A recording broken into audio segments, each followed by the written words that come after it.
कैसे हाथ में लाउड स्पीकर लेकर सड़क पर सरकार की धज्जियां उड़ा रही है खुद उसकी पुलिस। क्या प्रधानमंत्री मोदी के इर्द गिर्द ऐसे लोगों की फौज इकट्ठा हो गई है जो उनको बिल्कुल भी सच से रूबरू नहीं करवा रही है? प्रधानमंत्री की बात का कैसे जनता सड़क पर मखौल उड़ा रही है, इस वीडियो में आपको मैं यही बताऊंगी। देखिए दोस्तों, मोदी जी की हमेशा से एक खासियत रही है कि वो जनता की नब्ज समझते हैं। जनता क्या सोच रही है, क्या चाहती है, क्या सुनना चाहती है, क्या उसके डिजायर्स हैं, मोदी जी बहुत अच्छे से समझते हैं। लेकिन जब आप लंबे टाइम तक सत्ता में रहते हैं ना, तो एक अहंकार आ जाता है सरकार के अंदर। वो बाय डिफॉल्ट, मतलब ताकत का वो बाय प्रोडक्ट है अहंकार। ऐसा लगता है कि सरकार के साथ कुछ यही दिक्कत हो गई है। प्रधानमंत्री बिजनेस एज यूजुअल पर हैं, लगातार अलग अलग जगह रैलियां कर रहे हैं, रोड शो कर रहे हैं।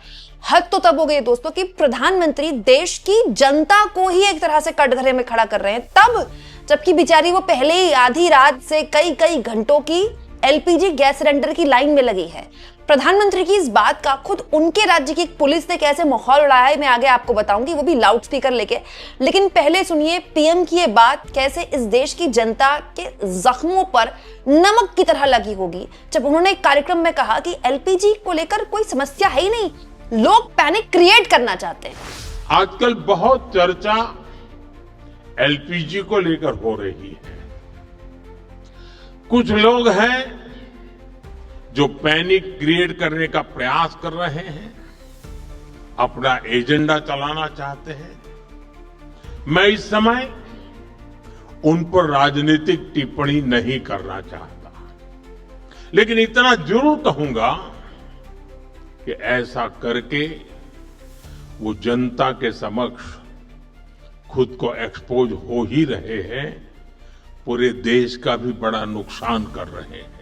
तो दोस्तों, अगर ऐसा है कि देश में एलपीजी को लेकर कोई समस्या नहीं है, तो फिर ये लोग क्या आइसक्रीम खाने के लिए आए हैं लाइन में लगने के लिए?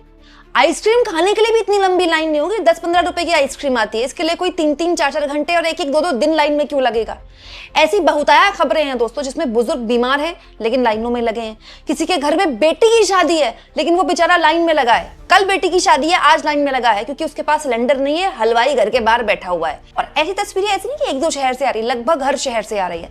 लेकिन प्रधानमंत्री के हिसाब से कोई है जो पैनिक क्रिएट करना चाहता है। पता नहीं वो कोई कौन है, क्योंकि पीएम को लगता है कि हर चीज के लिए विपक्ष को पंचिंग बैग की तरह इस्तेमाल करने से समस्याएं खत्म हो जाती हैं। उनकी पॉलिटिकली हो सकती हैं लेकिन देश की जनता की नहीं होती हैं। और दोस्तों, इस बात का प्रमाण है ये वीडियो जानते हैं कहाँ का है? यूपी का वीडियो है दोस्तों। प्रवीण मोहता जो है नवभारत टाइम्स ग्रुप के पत्रकार हैं, उन्होंने एक वीडियो शेयर किया, बड़ा दिलचस्प वीडियो है। इस वीडियो में जो पुलिस है, यूपी पुलिस, वो हाथ में लाउड स्पीकर लेकर लोगों से कह रही है कि आप लाइन में मत लगिए, सिलेंडर कल आ जाएगा, चले जाइए। जो लोग लाइन में लगे हैं उनके बगल में खड़े होकर यूपी पुलिस लाउड स्पीकर में बोल रही है कि कोई शॉर्टेज है ही नहीं, सिलेंडर कल आ जाएगा, आप परेशान मत होइए, सिलेंडर आपको मिल जाएगा। पुलिस की बात कान में जूं की तरह भी नहीं रेंग रही पब्लिक के, क्योंकि पब्लिक को पता है कि पुलिस ये क्यों कर रही है। पब्लिक को ये भी पता है कि लाउड स्पीकर बजाने वाले चले जाएंगे, लेकिन घर में सिलेंडर लाउड स्पीकर बजाने से नहीं जलता है। घर में अगर आपको खाना पकाना है तो आपको सिलेंडर चाहिए, और सिलेंडर चाहिए तो आपको लाइन में लगना ही पड़ेगा। दोस्तों, मैं तो ये सोच रही हूँ कि पुलिस वाले भी एक काम करते, ऐसा कुछ करते होंगे तो उनको हंसी आती होगी। एक्चुअली कई पुलिस वाले भी होंगे जिनके घर में एलपीजी गैस सिलेंडर की दिक्कत होगी। प्रॉब्लम ये है दोस्तों कि ये सरकार प्रॉब्लम स्वीकार करने को ही राजी नहीं है। पीएम ने एक्शन ले लिया, कैबिनेट की बैठक ले ली, कैबिनेट की बैठक में ये कह दिया पीएम ने कि फेक न्यूज फैलाने वालों पर शिकंजा कसे। ये फेक न्यूज फैला रहे हैं जो लाइन में लगे हैं। और लाइन में लगने की वीडियो एक हो तो मैं बताऊं, बधेरी वीडियो यूपी बिहार में तो सुनामी और बाढ़ आ गई है। सोचिए, मतलब पीएम कह रहे हैं पैनिक मत क्रिएट कीजिए, कोई क्राइसिस सिचुएशन नहीं है, और सड़क पर हालात इतने खराब है। ये सब देखकर मुझे 2020 की याद आती है दोस्तों। ये ट्वीट मेरी नजर में आया तो मुझे लगा आपके सामने रखा जाए। 13 मार्च 2020 का ये ट्वीट है जिसमें ऑफिशियल्स द्वारा, देश के अधिकारियों द्वारा कहा गया था कोरोना वायरस हेल्थ इमरजेंसी नहीं है। क्या आप जानते हैं, जब ये बात बोली गई थी उसके कुछ दिन बाद देश में लॉकडाउन लग गया था। यही बात बोली गई थी ना कोरोना वायरस के वक्त भी, और आज भी यही बात बोली जा रही है। प्रधानमंत्री एक तरफ स्वीकार कर रहे हैं कि कोविड महामारी से जैसे हम बाहर आए इससे भी बाहर आ जाएंगे, मतलब वो स्वीकार कर रहे हैं कि इस लेवल की दिक्कत है, लेकिन उसके बाद वो कहते हैं पैनिक क्रिएट किया जा रहा है। तो ये पैनिक कौन क्रिएट कर रहा है, उसके लिए जिम्मेदार कौन है? दोस्तों, दुनिया भर में संकट है गैस का, हम समझ सकते हैं। भारत तो उसका भुक्तभोगी है, हम ये भी समझ सकते हैं। हालांकि पूछने वाले सवाल पूछ सकते हैं कि इस युद्ध को शुरू करने वाले इजराइल, इसके लिए जिम्मेदार है इजराइल, आप क्यों गए इजराइल युद्ध से पहले?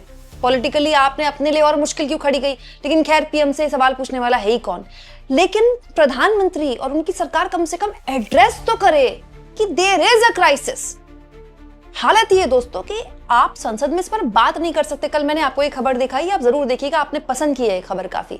राहुल गांधी ने नोटिस दिया था एलपीजी को लेकर बात करने के लिए, उनको बात नहीं करने दिया गया। मात्र 3-4 मिनट बोल पाए राहुल गांधी। उसके बाद हरदीप पुरी खड़े हुए, उन्होंने अंग्रेजी में अपना भाषण पढ़ा, बयान, कोई क्राइसिस सिचुएशन नहीं है, पाकिस्तान बांग्लादेश में तो ये हो गया, हमारे यहाँ कोई दिक्कत नहीं है, कोई कमी नहीं है, thank you, okay, tata bye. तो ये हरदीप पुरी जो है अंग्रेजी में पढ़ के आए हैं संसद में, ये जो लोग लाइनों में लगे हैं उनको खड़े होकर पढ़ के सुना दें और उनसे पूछ ले कि कोई क्राइसिस सिचुएशन है कि नहीं है। दोस्तों, बीजेपी इस बात को समझ रही है कि ये जो शॉर्टेज हुई है सिलेंडर को लेकर, ये उसको आने वाले, अब देखिए अगले महीने से पश्चिम बंगाल का चुनाव शुरू हो जाएगा।